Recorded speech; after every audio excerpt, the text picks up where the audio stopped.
अस्सलामुअलैकुम viewers and welcome. ये video Pakistan Suzuki motor के बारे में है कि ये करेक्शन में क्यों नहीं शामिल हुआ। इंडेक्स लास्ट वर्किंग डे में 2000 पॉइंट माइनस और ये 5% plus.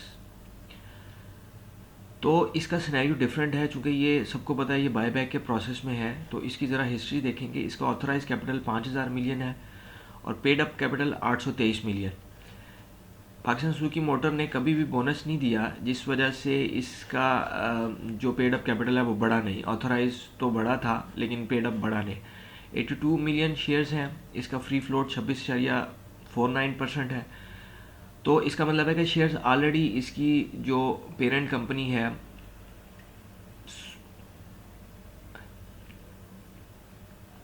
Japan Suzuki motor corporation उसके पास है। डिविडेंड इसका भी कोई पे आउट अच्छा नहीं रहा। 2021 में 6 रुपये 50 पैसे डिविडेंड, 20 में कोई डिविडेंड नहीं, 19 में कोई डिविडेंड नहीं, 18 में 3 रुपये 16 पैसे डिविडेंड। अच्छा, इसके एसेट्स देखें तो टोटल डेट टू एसेट्स जो लास्ट कॉलम है कि डेट कितना है, इसके ऊपर लोन्स कितने हैं, तो वो ना होने के बराबर हैं। 0.14% सिर्फ लोन है। तो कंपनी ऑलरेडी अपने पैसों से ही काम कर रही थी। अच्छा, इसके अगर ग्राफ पे देखें टेक्निकल एनालिसिस में, तो मंथली ग्राफ जब हम देखते हैं तो ये बॉटम था जहाँ पे सिग्नल कैंडल बनी जून 2023 में, जिसका मतलब था कि बाय। अब इस वक्त तक कंपनी की इनसाइड में तो चल रहा था, लेकिन पब्लिक में ये न्यूज़ नहीं आई थी कि कंपनी बाय बैक करने जा रही है। लेकिन टेक्निकल एनालिस्ट के पास ये एक अच्छा रीज़न था कि वो यहाँ पे पार्टिसिपेट कर सकता है। इस तरह की कैंडल्स पीछे भी बनी, लेकिन उनका कोई इतना अच्छा इम्पैक्ट आ नहीं सका। लेकिन ये एक नुमाया, ये एक अच्छे बियर ट्रेंड के बाद बॉटम पे है। और अगर ये बॉटम 2008 वाले बॉटम के करीब होती तो फिर ज़्यादा आइडियल सिचुएशन हो जानी थी। अब इसको वीकली बेस पे देखें तो वीकली पे बुल ट्रेंड में, और डेली पे देखें तो डेली में जब इसकी न्यूज़ आई है कि जी ये बायबैक हो रहा है, तो उस टाइम पे ये अपर लॉक, कंटिन्यूसली अपर लॉक्स, और फिर उसके बाद प्राइस डिटरमिन जिस दिन हुई है वो 4 दिसंबर को लेटर है। ये 4 दिसंबर के सिनेरियो को मैं हाईलाइट करता हूँ ज़रा। और 4 दिसंबर को ये लोअर लॉक पे बंद हुआ है। ठीक है, अब ज़रा लेटर को देखते हैं। जो अनाउंसमेंट, ऑफिशियल अनाउंसमेंट आई है 4 दिसंबर को, उसमें एक तो प्राइस डिटरमिन हुई है 406 रुपये, और दूसरा ये कि इन्होंने वो जो एजेंट है वो मुकर्रर किया, आरिफ हबीब को मुकर्रर किया इन्होंने कि जी ये बायबैक प्रोसेस में आएंगे।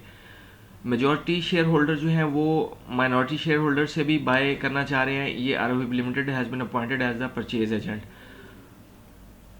26.91% जो पेड अप कैपिटल है कंपनी का, वो ये बाय बैक करना चाह रहे हैं according to the 5.14.1 rule of PSX। अच्छा, ये वॉलंटेरियर डी लिस्टिंग है और 5.14 जो रूल है उसके तहत ये इन्होंने ये प्रोसीजर जो है वो इनिशिएट किया। अच्छा, अब ग्राफ पे देखें तो 4 दिसंबर को जब ये लोअर लॉक पे आ रहा है, क्लोजिंग आ रही है, और उसी दिन ये अनाउंसमेंट भी आई है, तो रैशनल अप्रोच यही थी कि ये 406 रुपये तक आ जाएगा जो प्राइस तय हुई है। लेकिन मार्केट्स जो हैं वो रैशनल अप्रोच के तहत नहीं चलती, जो कि आम लोगों की अप्रोच होती है। मार्केट्स के अपने डायनामिक्स होते हैं और अपनी अप्रोचेस होती हैं, जिसके तहत जो हर्ड बिहेवियर होता है उसके अगेंस्ट अमूमन मार्केट परफॉर्म करती है। तो नीचे खुलने के बाद, नेक्स्ट वर्किंग डे में नीचे खुलने के बाद फिर बेहतरी की तरफ, और कॉन्टीन्यूसली बेहतरी की तरफ जाता हुआ। इस वजह से इसका सिनेरियो डिफरेंट है। अच्छा, अब प्योरली टेक्निकल बेसिस पे बात करें तो ये इसका सप्लाई एरिया था जहाँ से फिर एक दफ़ा इसने ब्रेकआउट लिया, और ये सपोर्ट बन जाएगी इसकी जो 5 दिसंबर का लो है 485 रुपये। लास्ट वर्किंग डे में भी ब्रेकआउट हुआ है और इसके टारगेट्स जो हैं वो ऊपर के बनेंगे। हिस्टोरिकल हाई तो इसका जो है वो एडजस्टेड ग्राफ में ये 950 के करीब है। अच्छा, माजी में ये देखने में आया कि जिस कंपनी की परचेज प्राइस जो तय होती थी उसके ऊपर प्राइस आ जाया करती थी। तो इस केस में पाकिस्तान सुजुकी मोटर के केस में डिफरेंट सिनेरियो है। तो viewers, thank you for watching the video.